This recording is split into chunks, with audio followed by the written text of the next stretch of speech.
Recently, a video has been circulating on the internet showing the entrance of a supply and marketing cooperative in big letters.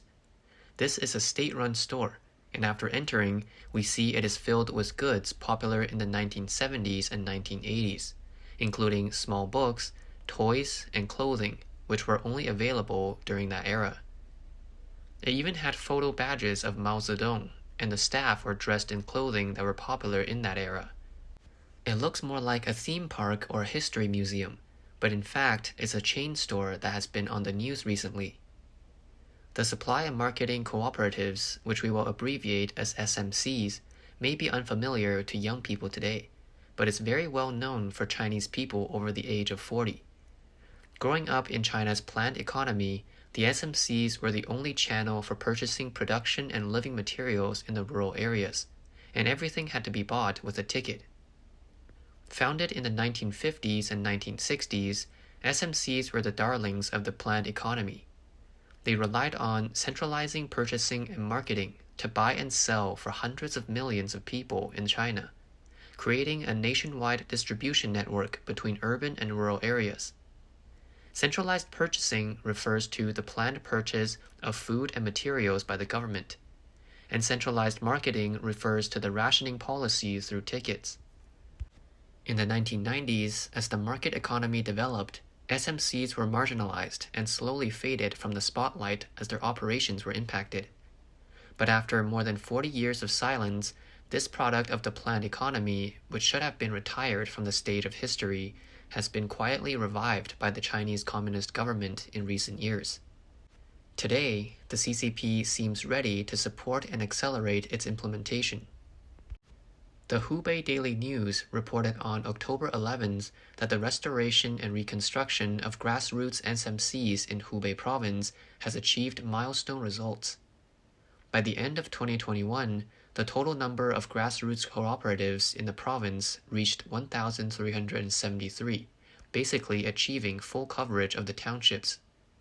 At present, the number of grassroots members reached 452,000, of which the number of farmers has increased 5 times in 5 years, from 51,500 in 2016 to 333,000 in 2021.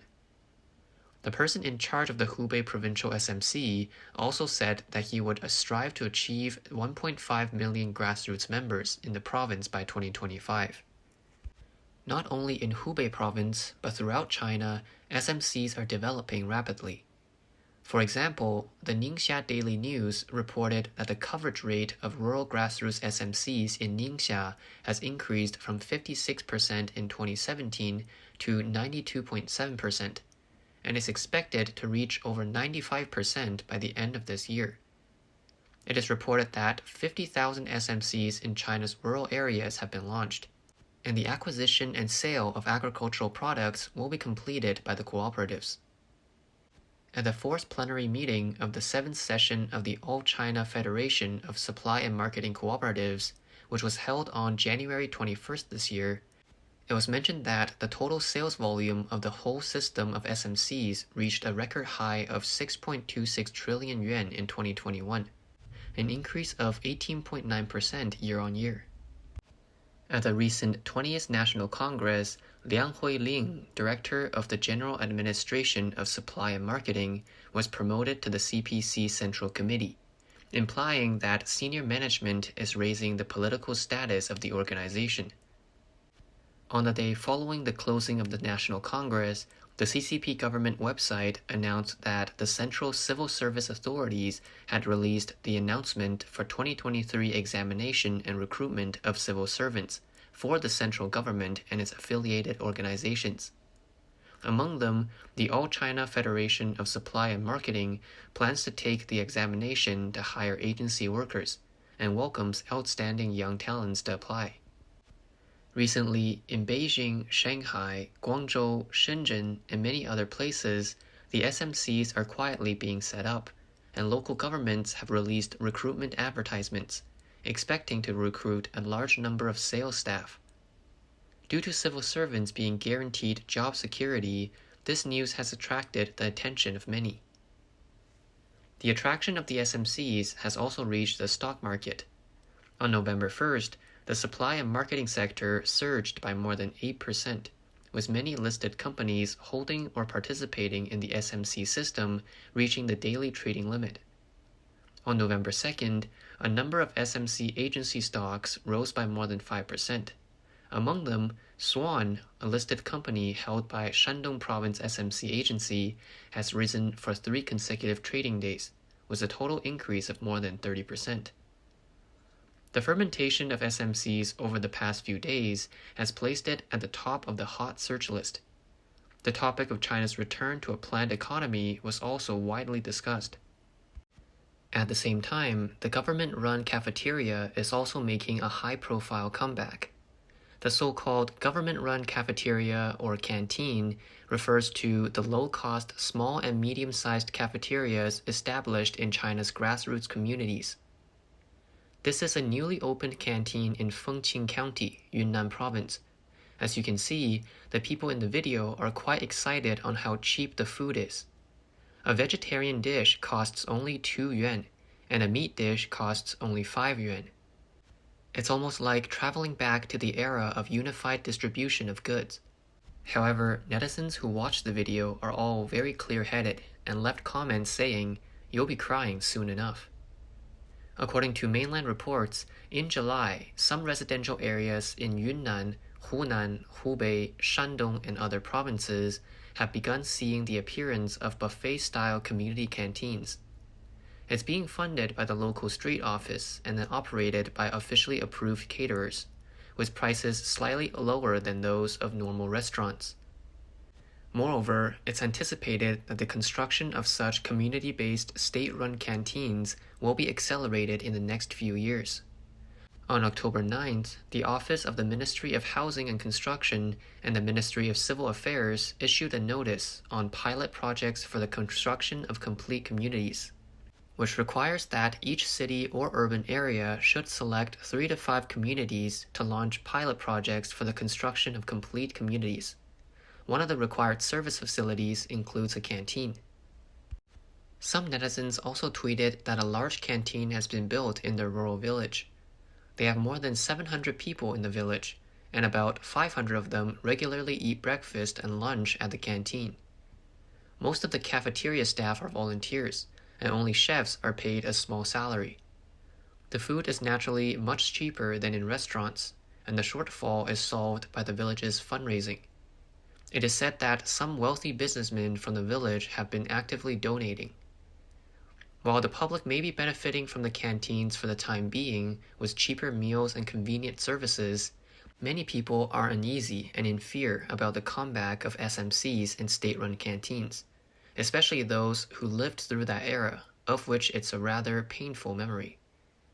From 1959 to 1961, there was a 3-year famine throughout China.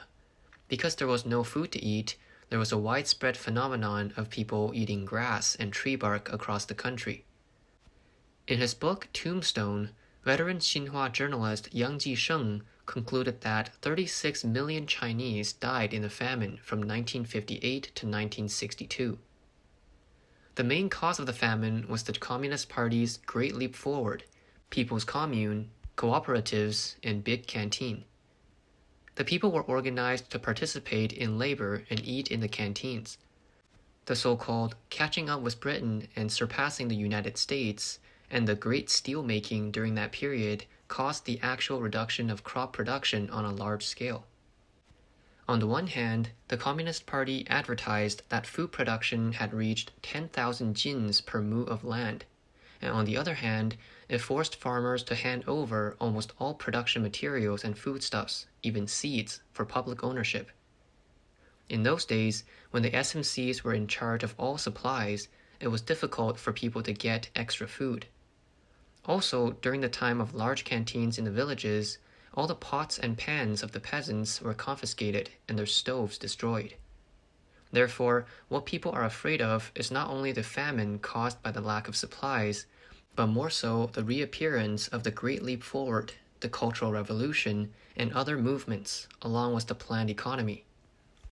Of course, the CCP's official media argues that the reason for construction of SMCs and government-run canteens is different from that of the planned economy, and puts forward propaganda slogans such as deepening supply and marketing reform, helping to revitalize the countryside.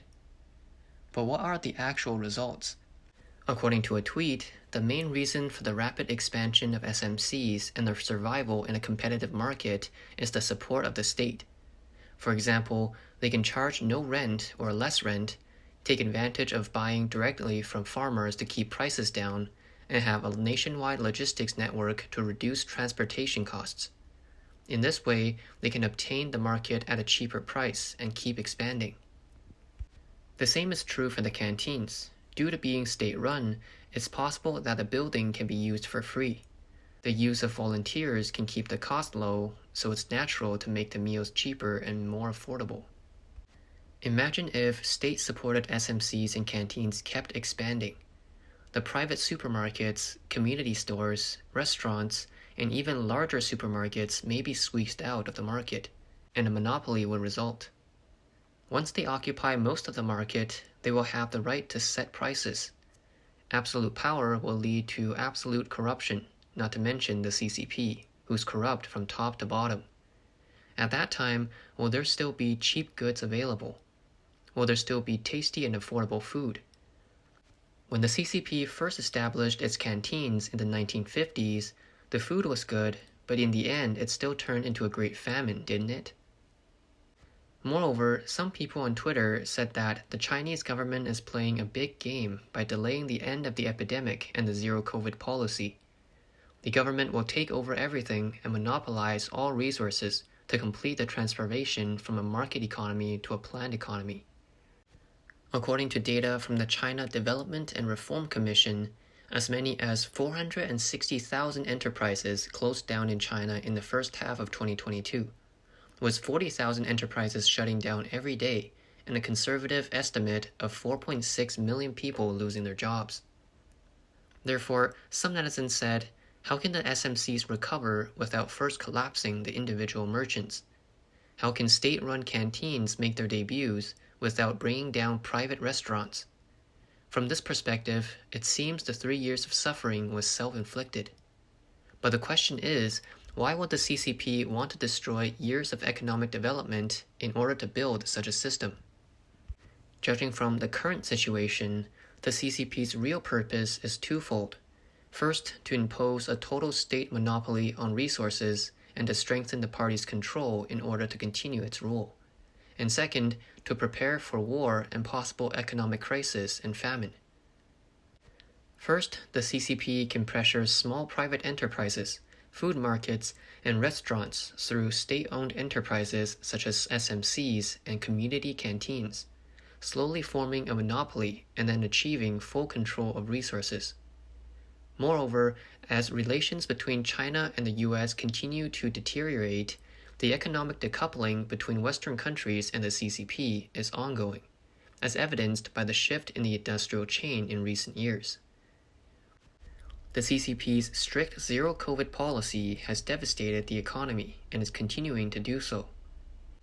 Large internet companies are constantly being reorganized and eroded by state-owned enterprises. The real estate industry is in shambles, and a large number of small and medium-sized enterprises are closing down. Once the economy collapses, a full-blown social crisis will break out, and the CCP will have to utilize the SMCs and canteens and use rationing to stabilize society and maintain its rule. The second is to prepare for war. Once the CCP invades Taiwan, it would definitely be subjected to international sanctions. Therefore, they need to implement a wartime economy where the state monopolizes production materials, centralizes purchases and sales, and distributes various goods according to quotas. This requires a system, and the most perfected one is the SMC. It is foreseeable that in the near future, the era of material deprivation would return, and war and famine will probably follow. Regardless of how the Communist Party prepares for war and famine, the true suffering of the Chinese people may soon arrive.